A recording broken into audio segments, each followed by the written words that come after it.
भारतीय राजकारणात आजवर अनेक नाट्यमय संघर्ष पाहायला मिळालेत, पण आज आपण ज्या संघर्षाचं विश्लेषण करणार आहोत ना, तो अगदीच वेगळा आहे.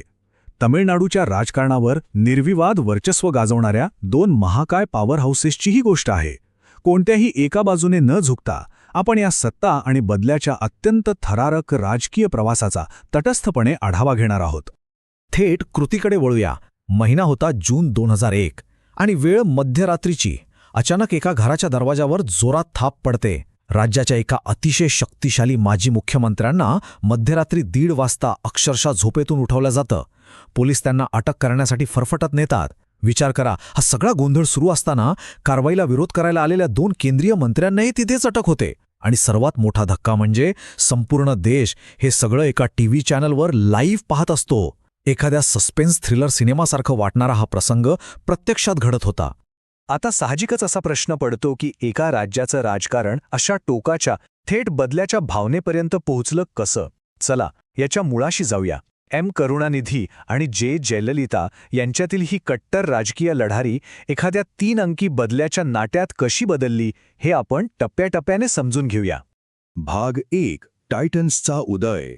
द्रविडियन चळवळीच्या भक्कम पायावर उभी राहिलेली ही 2 दिग्गज व्यक्तिमत्व, पण त्यांची पार्श्वभूमी जर आपण पाहिली तर ती एकमेकांहून पूर्णपणे वेगळी होती. इथे एक कमालीचा विरोधाभास आहे. एका बाजूला मुथुवेल करुणानिधी, जे एक उत्तम पटकथालेखक आणि नाटककार होते. आपल्या जबरदस्त लेखणीच्या आणि राजकीय कौशल्याच्या जोरावर ते वयाच्या अवघ्या 44व्या वर्षी राज्याचे मुख्यमंत्री बनले. आणि दुसऱ्या बाजूला जयललिता, त्या एक अतिशय लोकप्रिय सुपरस्टार अभिनेत्री होत्या. त्यांनी MG रामचंद्रन म्हणजेच सर्वांचे लाडके MGR यांच्या माध्यमातून राजकारणात प्रवेश केला होता. आता हा संघर्ष नक्की सुरू कसा झाला हे समजून घेणं खूप महत्त्वाचं आहे. 1969 मध्ये करुणानिधी मुख्यमंत्री झाले, पण 1972 मध्ये त्यांचे अगदी जवळचे मित्र आणि लोकप्रिय अभिनेते MGR यांच्यासोबत त्यांचे मतभेद झाले. परिणामी MGR यांनी स्वतःचा AIADMK हा वेगळा पक्ष काढला.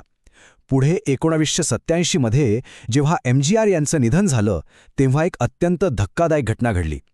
त्यांच्या अंत्ययात्रेदरम्यान जयललिता यांना प्रचंड अपमानाचा सामना करावा लागला. त्यांना अक्षरशः शारीरिक धक्काबुक्की झाली. पण या सगळ्या विरोधाला खंबीरपणे पुरून उरत त्यांनी स्वतःला MGR यांच्या राजकीय वारसदार म्हणून भक्कमपणे प्रस्थापित केलं. यानंतर येतो तो भाग 2. 1989चा विधानसभेतील राडा आणि राजकीय सुडाची पहिली ठिणगी. 25 मार्च 1989. या दिवशी विधानसभेत जे घडलं ते तमिळनाडूच्याच काय पण देशाच्या राजकारणात कायमचं कोरलं गेलंय. तत्कालीन मुख्यमंत्री आणि अर्थमंत्री असलेले करुणानिधी बजेट सादर करत होते. विरोधी पक्षनेत्या असलेल्या जयललिता यांनी त्यांना रोखण्याचा प्रयत्न केला आणि त्यांच्यावर काही गंभीर आरोप केले. यानंतर सभागृहात जो काही गदारोळ झाला तो विचार करण्यापलीकडचा होता. एकमेकांवर माईक भिरकावले गेले, चप्पला फेकल्या गेल्या, बजेटची पानं फाडून हवेत उडवली गेली. या सगळ्या गडबडीत करुणानिधी यांचा नेहमीचा काळा चष्मा खाली पडला.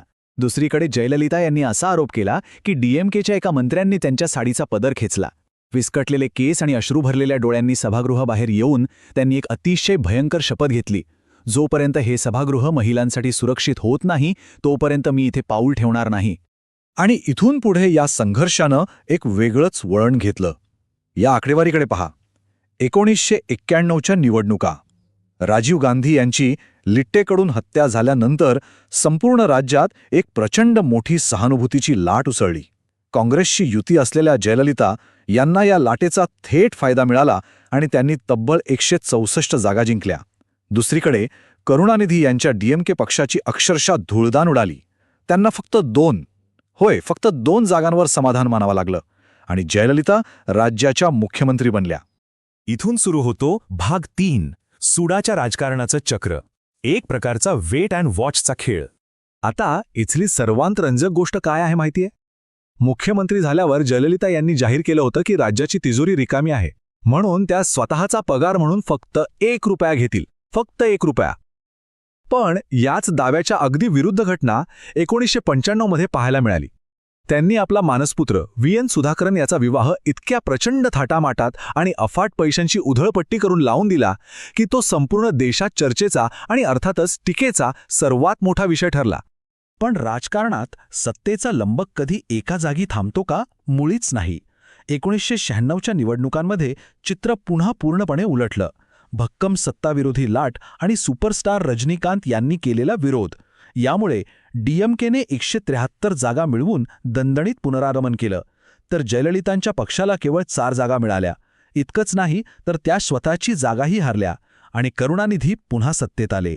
सत्ता हाती येताच करुणानिधींनी भ्रष्टाचाराच्या चौकशांचा धडाटाच लावला. यात सर्वात जास्त गाजला तो कलर टीव्ही घोटाळा. हा असा एक कथित घोटाळा होता ज्यामध्ये महागड्या दराने टीव्ही खरेदी करून सुमारे 10 कोटी रुपयांचा गैरव्यवहार झाल्याचा आरोप होता. या प्रकरणी 1998 मध्ये जयललिता यांना अटक करण्यात आली आणि त्यांना तब्बल 30 दिवस तुरुंगात राहावं लागलं. पण थांबा, गोष्ट फक्त अटकेवर थांबली नाही. 1998 मध्ये जयललिता यांच्या निवासस्थानावर टाकण्यात आलेल्या धाडीत जी मालमत्ता जप्त केली गेली तिची ही यादी पहा. 30 किलो सोनं, 400 सोन्याचा बांगड्या, 10,000पेक्षा जास्त साड्या, 100हून अधिक घड्याळे आणि शेकडो चपलांचा ढिगारा. हे सगळं चक्रावून टाकणारं होतं. पण डीएमकेने केवळ धाडच टाकली नाही, तर करुणानिधी यांच्या मालकीच्या सन टीव्हीवरून या अफाट संपत्तीचं चक्क लाईव्ह टेलिकास्ट करून ते संपूर्ण देशाला दाखवलं. आणि आता आपण पोचलोय भाग 4 वर, परिपूर्ण सूड, ज्याची सुरुवात आपण केली होती. आपण सुरुवातीला ज्या मध्यरात्रीच्या थराराबद्दल बोललो होतो ना, तो क्षण बरोबर इथूनच आला. मे 2001 मध्ये सत्तेचं चक्र पुन्हा फिरलं आणि जयललिता पुन्हा जिंकल्या. सत्ता हाती येताच त्यांनी चेन्नईतल्या 12 कोटी रुपयांच्या कथित फ्लायओव्हर घोटाळ्याप्रकरणी चौकशीचे आदेश दिले. आणि मग ती जूनची मध्यरात्र आली, जेव्हा करुणानिधींना त्यांच्या घरातून फरफडत अटक करण्यात आली. यात सर्वात अचंबित करणारी गोष्ट म्हणजे ज्या सन टीव्हीवर जयललितांच्या घरातील धाडीचं थेट प्रक्षेपण झालं होतं, अगदी त्याच चॅनलवर करुणानिधींच्या अटकेचा हा नाट्यमय थरार थेट प्रसारित झाला. जशास तसं उत्तर देण्याचा हा खरंच एक अभूतपूर्व प्रकार होता. शेवटी भाग 5, एका युगाचा अंत. शेवटच्या दशकात सत्तेची ही लढाई तितकीच तीव्र राहिली. 2006 मध्ये करुणानिधी पुन्हा जिंकले, पण 2011 आणि त्यानंतर 2016 अशा सलग 2 निवडणुकांमध्ये विजय मिळून जयललिता यांनी इतिहास रचला. मात्र दुर्दैवाने डिसेंबर 2016 मध्ये जयललिता यांचं निधन झालं आणि त्यानंतर ऑगस्ट 2018 मध्ये करुणानिधी यांनीही जगाचा निरोप घेतला.